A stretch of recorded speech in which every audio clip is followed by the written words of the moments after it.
오늘 낭독한 부분은 갈라디아 2장 끝까지 이어지는 하나의 큰 단락에 속합니다. 이 단락은 지난주 갈라디아 교회의 문제와 관련하여서 지난주에 살폈는데, 그 문제와 관련해서 사도가 중요한 해답을 제시하는 대목이고, 자전적 고백의 형식으로 되어 있습니다. 자기 삶을 이렇게 쭉 이야기하는 방식이죠.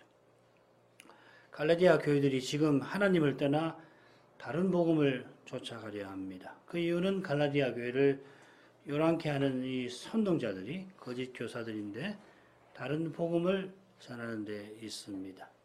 그들이 다른 복음을 전하면서 그리스도의 복음을 변하려 했습니다. 변질시키기를 원하였습니다. 복음을 전한다 하면서 실은 사람들의 마음을 얻어서 자기를 자랑하려는 속셈인데, 그런 속셈이야 복음에 흔히 드러나니까 숨길 수 없거든요. 그러니까 그 복음을 변질시키려 한 겁니다. 그처럼 갈라디아 교회들과 바울 사도를 이간질시키려 하면서 자연히 사도를 비난합니다. 사도 개인을 비난하는 것이야 얼마든지 사도가 참을 수 있습니다만은, 그러나 사도가 전하는 복음을 비난합니다. 갈라디아 교회들이 처음에 사도의 복음을 받을 때는 할 수만 있다면 이 눈병이 심한 사도를 위하여서 자기 눈이라도 빼어드리겠다 했는데, 이제는 거짓 선생의 칭찬에 속아서 놀아난다고 그러죠. 그래서 그들처럼 서로 물고 먹으며 육체로 행합니다. 거짓 선생들은 율법을 강조합니다만은 정작 율법의 정신을 지키지 않는데, 그처럼 그런 교훈을 좇으면은 복음을 처음 받았던 것처럼 사랑이 교회에 나타나지가 않으니까 교회는 금방 정글 같은 세상이 되는 겁니다. 권력 다툼하는 겁니다. 힘센 사람이 힘 약한 사람을 억누르고, 그래서 마치 이 사나운 짐승이 약한 짐승을 먹듯이, 떡 먹듯이 그렇게 먹는 세상이 되는 겁니다. 이런 현실에 사도가 자기 이야기를 건네며 갈라디아 교회를 향한 쓰라린 사랑을 넌지시 드러냅니다. 간단하게 시도처럼 이 사도의 자전적 고백이라는 단락의 줄거리 한번 보십시다. 1장 11, 12절에서는 사도의 천명이 나오는데, 내가 전한 복음은 사람의 뜻을 좇은 거 아니다, 그리스도의 계시로 말미암았다 하는 거고, 그 다음에 이제 1장 13절서부터 2장 14절까지 자기의 삶을 쭉 이야기하면서 자기가 어떻게 사도이고 그리스도의 계시를 독자적으로 받았나, 그걸 입증하려 합니다. 그 내용을 보면은 처음에 사도로 세움 받기까지 이 이야기가 오늘 읽은 대목이고, 그 다음 1장 18절서부터 2장 10절까지는 두 번에 걸친 예루살렘 방문에 관한 이야기가 나올 겁니다. 그리고 2장 11절부터 14절에서는 바울이 베드로, 대사도인 베드로를 자기가 책망한 일을 이야기합니다. 그리고 이제 2장 마지막까지에는 사도가 바울이 전한 복음의 내용이 무언가를 언급합니다. 그 내용을 들으면 이게 그리스도 계시로 말미암은 것이다, 내가 누구한테 배운 거 아니다라고 하는 것을 알 것이다 하는 거겠죠. 자, 그러면 11절, 12절 읽겠습니다. 형제들아, 내가 너희에게 알게 하노니 내가 전한 복음이 사람의 뜻을 따라 된 것 아니라 이는 내가 사람에게서 받은 것도 아니요 배운 것도 아니요 오직 예수 그리스도의 계시로 말미암은 것이라. 우리말은 잘 드러나지 않지만 11절은 10절의 이유를, 12절은 11절의 이유를 담고 있습니다. 10절에 사도가 자기가 사람의 기쁨을 구하지 아니하는 그리스도의 종이라 밝혔는데, 왜 그리스도의 종인가 11절에서 밝힙니다. 자기가 전한 복음이 사람의 뜻을 쫓아 된 것이 아니니까 자기는 그리스도의 종이라 하는 겁니다. 자, 우선 사도가 형제들아 하는 부르는 사실이 눈에 띕니다. 사도가 함께 서신을 보내는 동역자들을 형제들이라고 불렀죠. 인사말에서. 그런데 다른 복음을 쫓아가려 하는 이들도 여전히 형제로 대합니다. 처음에 눈이라도 떼어주려고 하던 그들이 이제 거짓 선생의 말을 쫓아 사도를 함부로 대하는 사실도 그들을 형제라 부르기가 힘들게 만들었을 텐데 하나님을 떠나가고 있는 그 사실은 더하면 더했지 덜하지는 않았을 겁니다. 그럼에도 사도는 그들이 완전히 배도하기 전까지 그들을 형제라 부르면서 사도로서 복음을 전하여 형제에 대한 사랑, 그리스도의 사랑을 드러내고 있습니다. 이 교회들이 바울 사도가 세운 교회고 바울 선생이 사도여서 여러 교회를 돌봤습니다. 그처럼 내가 전한 복음이라 하는 표현도 사도 직분과 붙어 있습니다. 일개 목사가 자기 전한 복음 강서를 어떻게 대하는가 살피는 것과는 다른 차원이 여기에 있는 겁니다. 오직 그리스도의 계시로 말미암았다 한 것도 교회의 터로서 사도 직무와 붙어 있습니다.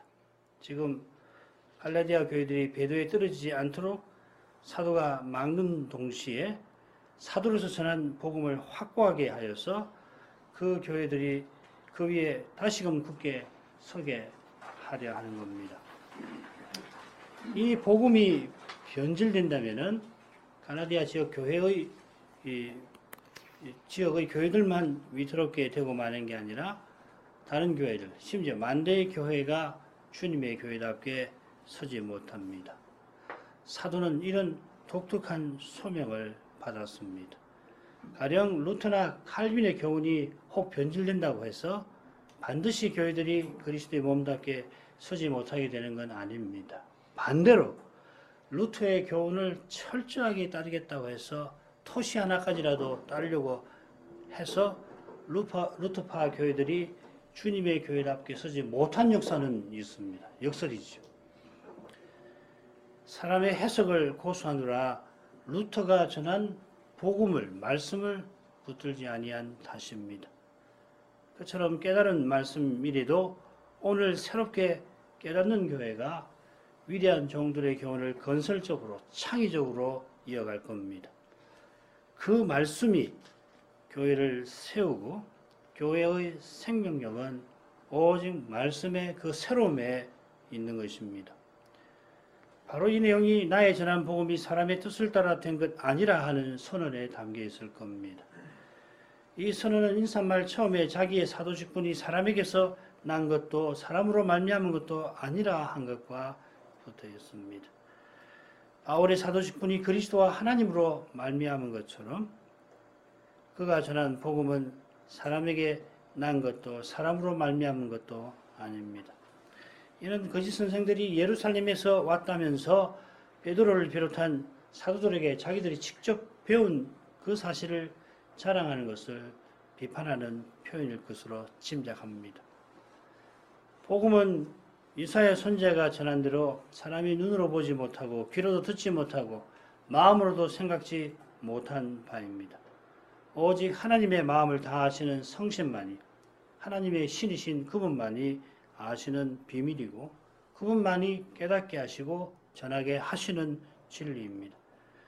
그런 까닭에 복음은 모든 믿는 자에게 구원을 주시는 하나님의 능력입니다. 그저 과학적으로나 역사적으로 오류가 없어서 만 아니라 물론 그렇지요. 그러나 그보다 그 더해서 무엇보다 구원을 주시는 능력이기 때문에 복음은 하나님의 말씀입니다. 그처럼 우리가 그리스도의 인격과 사랑을 드러내는 거기서 복음이 하나님의 말씀인 사실이 입증됩니다. 사도가 전한 대로 그리스도가 부활하셔서 우리와 함께 하시는 사실이 입증됩니다. 달리 표현하면 하늘의 그리스도는 사도가 전한 복음을 쓰셔서 자기의 교회를 통하여 자기의 부활을 입증하십니다. 이런 실증이 없는 교회는 아무리 교리에 철저히 있어서 거짓 사도를 물리친다 하더라도 주께서 그 촛대를 옮기겠다 하시는 그런 교회입니다. 계시록에 있는 에베소 교회입니다. 기껏해야 도덕적 선과 점잖은 말을 하는 것이라면 이 세상에서도 능히 기대할 수 있는 것입니다.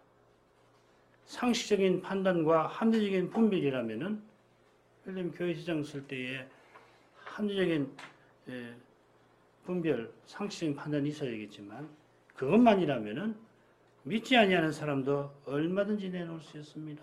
교회 재정을 투명화해서 투명성을 내놓는다고 교회되는 거 아니에요. 이 세상에서도 재정 사용을 투명화하는 단체가 얼마나 많이 있습니까?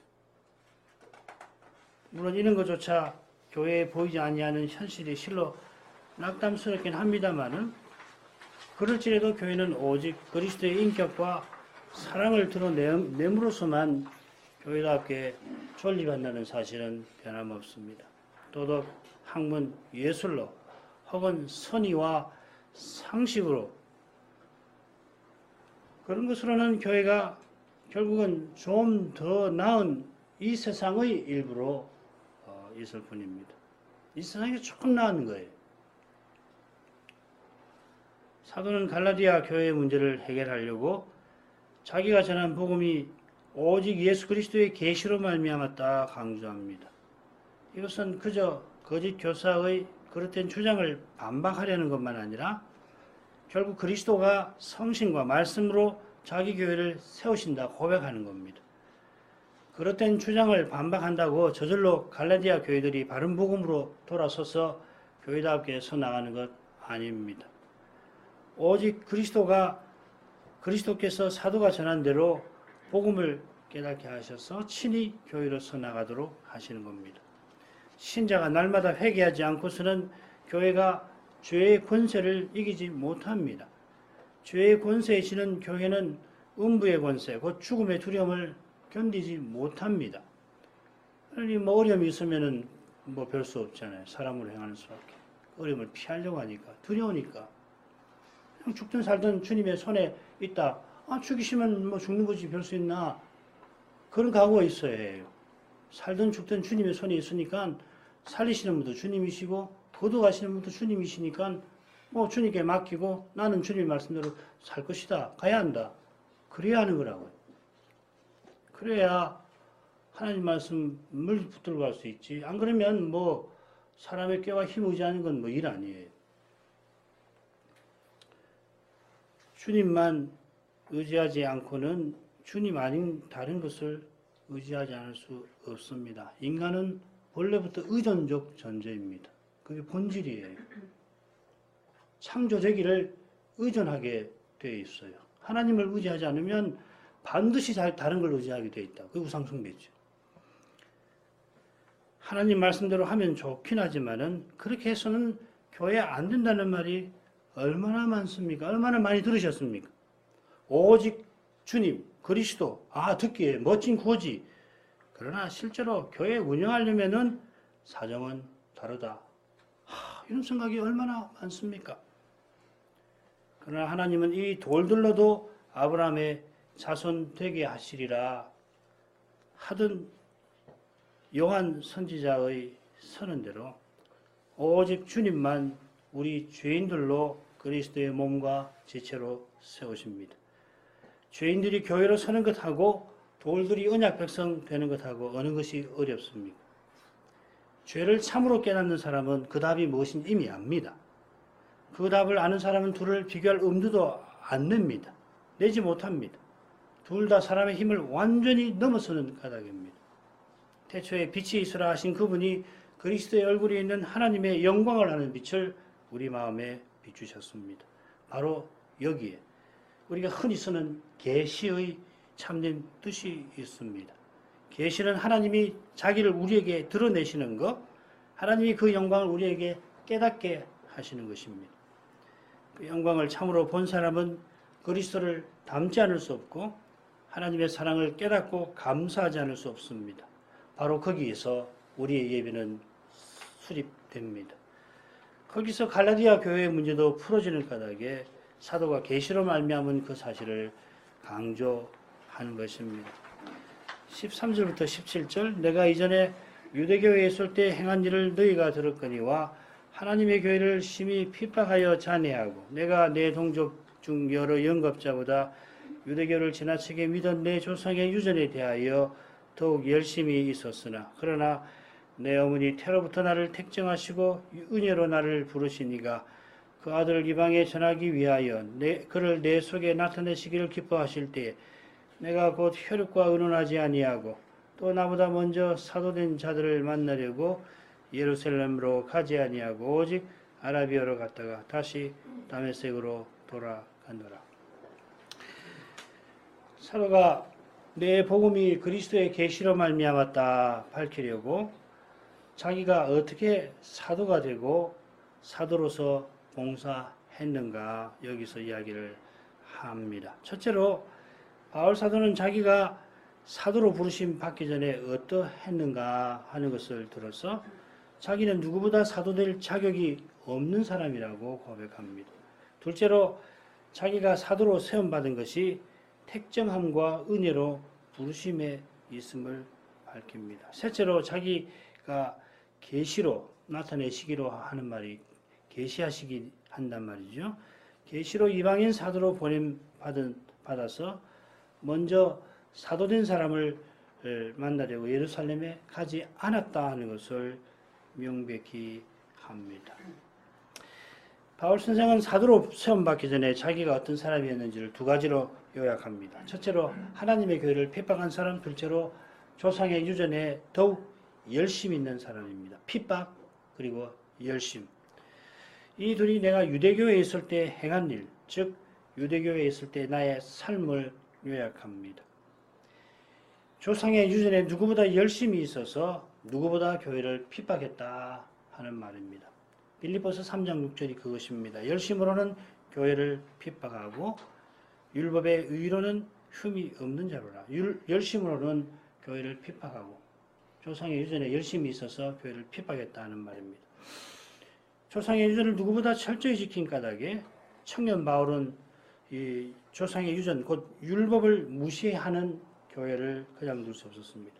그들이 십자가에 달린 예수를 여호와라고 높이고 섬기는데 나무에 달린 자는 청년 바울이 높이는 그 율법에 따르자면은 저주받은 자지 절대 경배할 자가 아닙니다.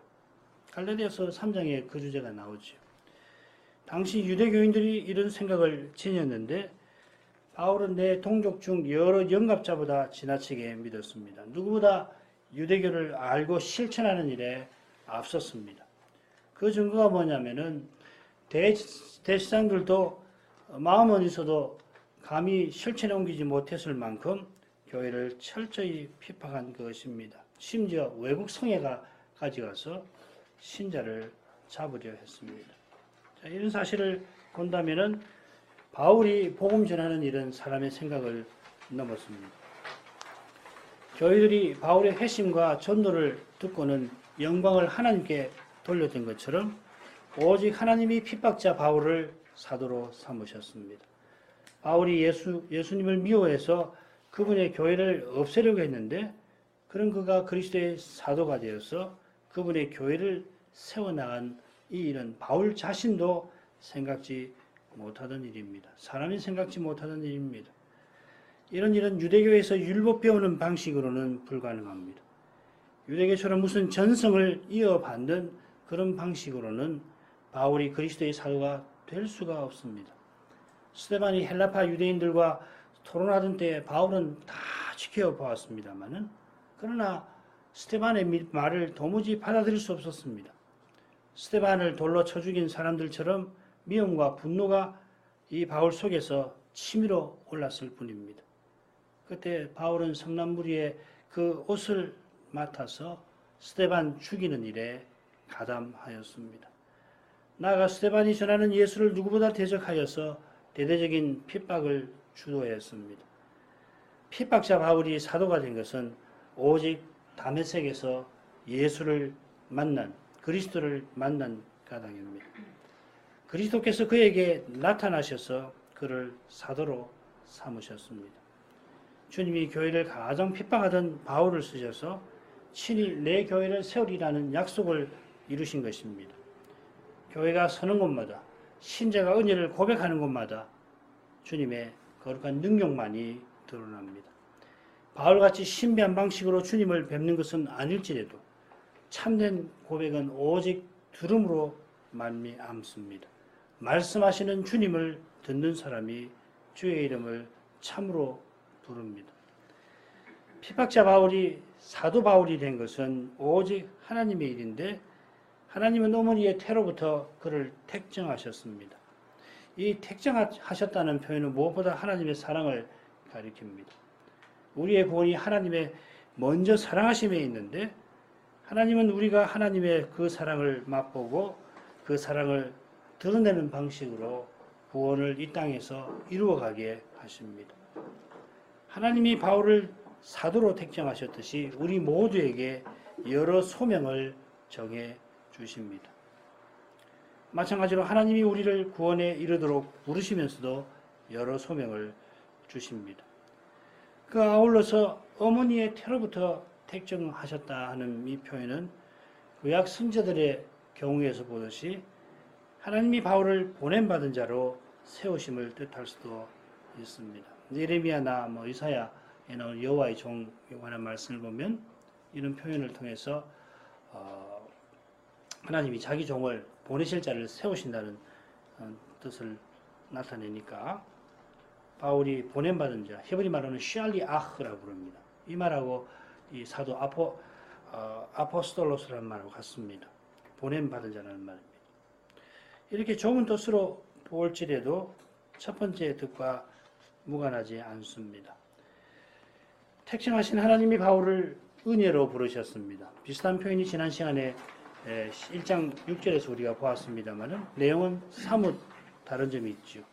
갈라디아 교회들은 그리스도의 은혜로 부르신 이를 떠나고 있고 은혜로 부르신 바울은 그리스도를 이 교회들에게 힘써서 전하고 있습니다. 이런 차이를 소위 부르심, 우리 교회 신앙고백서 나오는 그 부르심이라고 하는 소명에 관한 몇몇 명제로 다 설명할 수 있을지 의문입니다.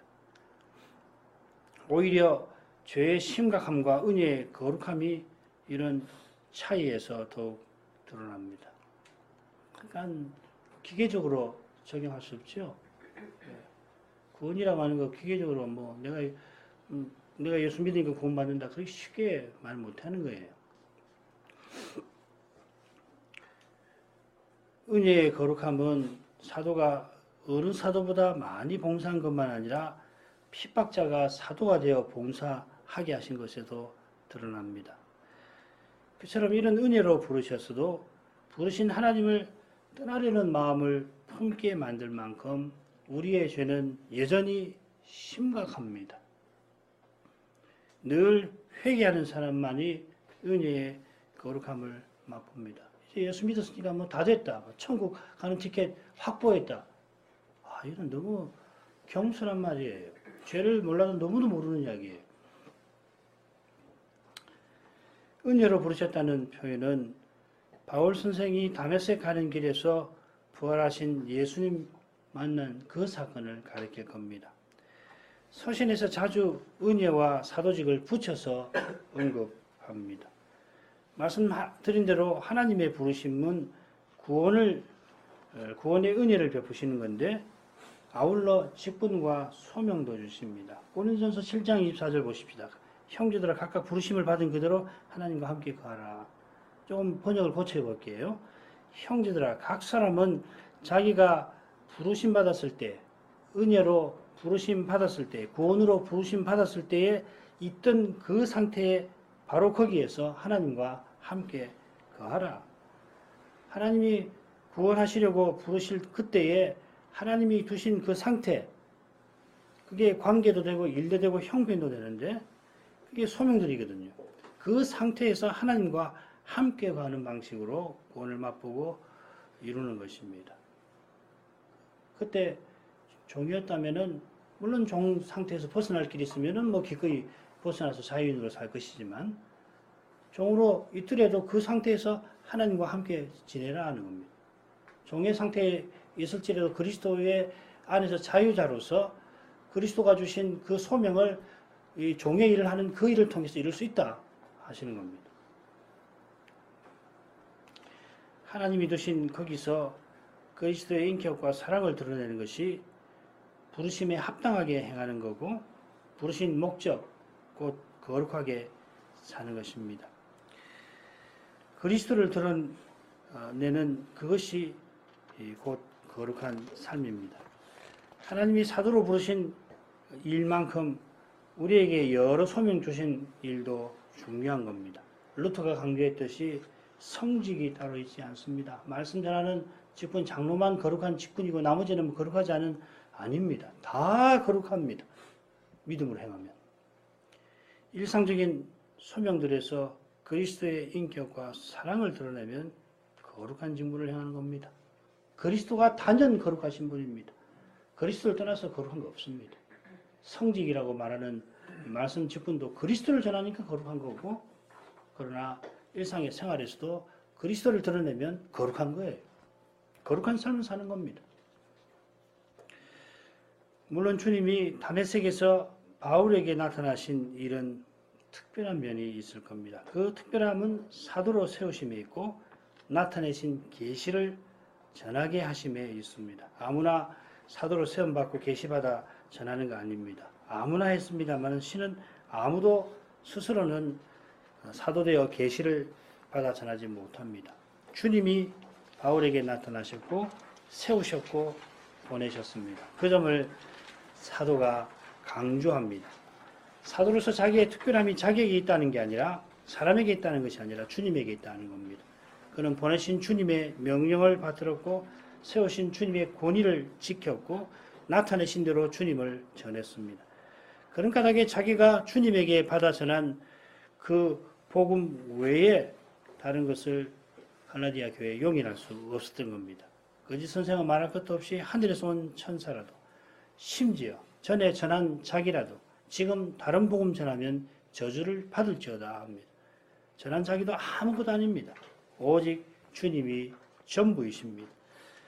그런 심정에서 사도는 그 아들을 이방에 전하기 위하여 그를 내 속에 나타내기를 기뻐하실 때, 곧 하나님이 그리스도를 이방인에게 전하라고 계시하신 때에 그 일을 의논하려고 사도가 사람을 의지할 필요가 없었습니다.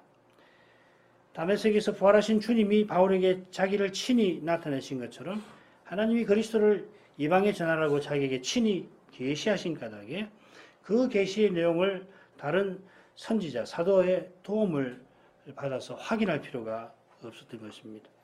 그처럼 거짓 선생들이 자랑하듯이 예루살렘에 가서 먼저 사도된 분들에게 허락을 받을 필요도 없었습니다. 바울 선생이 이방인 사도로 봉사할 때 그랬을 것이라 하는 사실은 그가 다메섹 길에서 주님을 뵙고 이어서 취한 태도에서 확인이 됩니다. 주님을 뵙고 눈이 멀어서 다메섹 성에 이끌려갔다가 결국 아나니아를 통하여 눈을 뜨고 세례를 받은 직후에 바울 선생은 주님의 계시를 쫓아 예수는 그리스도라고 동족들에게 전파합니다.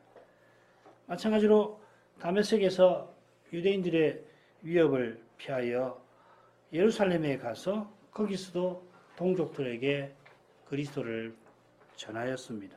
사도들에게 허락받고 한 거 없어요. 그냥 전했습니다. 누구에게 의논하거나 허락받고 사도의 직무를 행한 것 아닙니다. 처음에 주님을 뵙고 동족들에게 전할 때도 그랬다면 하나님이 이방인에게 복음을 전하라고 계시하신 때에도 역시 그러했을 것입니다. 이처럼 사도가 줄곧 자기가 그리스도와 하나님으로 말미암아 사도이고 그리스도와 하나님의 계시로 받은 복음을 전했다 강조합니다. 거짓 선생들이 예루살렘의 사도들을 덜먹이며 실은 다른 복음 전하는 그 사실을 폭로하는 겁니다. 자, 이런 내용이 다음 단락에도 이어질 겁니다. 자, 그런데 사도만 아니라 목사도 온전히 성신을 의지해야만 복음을 순수하게 전합니다. 온전히 성신을 의지한다고 해서 다른 목사나 신학자 글을 읽지 말아야 된다는 뜻이 아님을 설명할 필요도 없을 것입니다. 성경을 풀어 전하는 목사가 성신만 의지한다 해서 2000년이 넘는 해석의 역사를 도외시하고 홀로 성경만 읽고 해석하려고 한다면 독단과 착각에 빠질 겁니다. 성신님이 주님의 교회를 인도하신 선한 결과를 무시하는 것은 성신의 인도받는 거 아닙니다. 성신이 자기 종들을 쓰셔서 친히 베푸신 선한 결과는 마땅히 존중해야 합니다. 겸손히 배우는 태도로 내 눈을 열어 주의 법에 기이한 것을 보게 하소서. 그러한 심정으로 위대한 목사나 신학자의 강설 혹은 신학이론을 성경에 비추어 살펴 말씀을 깨달으려고 힘써야 합니다. 성신을 온전히 의지하여 사람에게서 독립하려 해야 합니다. 누구 말 그대로 따다가 앵무새같이 말하지 않는 거예요. 부족하면 부족한 대로 자기가 깨닫고 확신하는 바를 교회에 전하는 것입니다. 이것이 지금 갈라디아서에서 사도가 취하는 정신입니다. 이런 정신을 본받아야 사도가 전한 대로 그리스도를 전할 수 있을 겁니다. 다음 단락으로 가기 전에 한 가지 더 생각할 주제가 있습니다. 사도는 하나님께서 이방인에게 복음을 전하라 계시하신 일을 언급하는데 거기 그 아들을 이방에 전하기 위하여 하였습니다. 그의 아들은 예수 그리스도를 가리키는데 왜 여기서는 사도가 예수 그리스도를 그의 아들이라 표현하는 걸까요? 갈라디아서 1장을 우리가 꽤 살핀 바로는 예수님이 여러 번 언급되시는데 그의 아들로는 여기가 처음일 겁니다. 예수 그리스도 주와 같은 성호 없이 여기는 그냥 그의 아들로 되어 있습니다. 자, 이것은 결론적으로 말씀드리면은 갈라디아 3, 4장에서 바울 사도가 힘써 전하는 복음의 핵심과 붙어 있습니다. 갈라디아 교회가 믿을 때 성신을 받았는데 그 성신은 그의 아들의 영으로 우리 안에서 아바 아버지라 부르십니다. 그처럼 하나님이 자기 아들을 보내신 것은 우리로 아들의 명분을 얻게 하려 하십니다. 아들의 명분을 얻고 아들이니까 성신을 그 아들의 영으로 내주하게 하셨던 겁니다. 이것이 믿음으로 의롭다 하심을 얻는 실질입니다. 의롭다 하심은 값없이 죄사함 받는 거고 그리스도의 의를 정감하는 것인데 믿음으로 그 내용은 뭐냐면 우리가 하나님의 아들들로 입양되고 하나님의 아들들이니까 그 아들의 영을 받는 것과 긴밀히 붙어 있습니다. 그 아들의 영을 받았으니까 우리가 아들이고 그래요. 우리가 그리스도의 영을 받아서 그리스도의 몸이에요. 무슨 말인지 아시겠죠? 그리스도는 우리를 자기 몸과 지체로 세우시는데 자기 성신을 자기의 영으로 주셔서 우리가 그리스도의 몸, 그리스도의 지체. 그럼 그리스도는 누구냐? 우리를 몸으로 하고 자기는 머리로 해서 존재하시는 거라고. 그리스도가 얼마나 신비하신 분인지 짐작하시겠죠. 그래서 그리스도의 영이라고 말을 쓰는 거라고. 자기 영을 주셨으니까 우리가 그분의 몸이고 지체가 되는 거라고. 그리스도는 우리와 함께 계시는 거라고. 우리를 통해서 계시는 거라고. 비슷한 겁니다. 여기서. 우리가 그리스도 안에서 하나님의 아들들이 되었으니까 성신을 그의 아들의 영으로 우리에게 주시는 겁니다. 그의 아들의 영이신 성신은 우리 안에서 자기가 하나님을 향해서 아바 아버지라 부르신다고.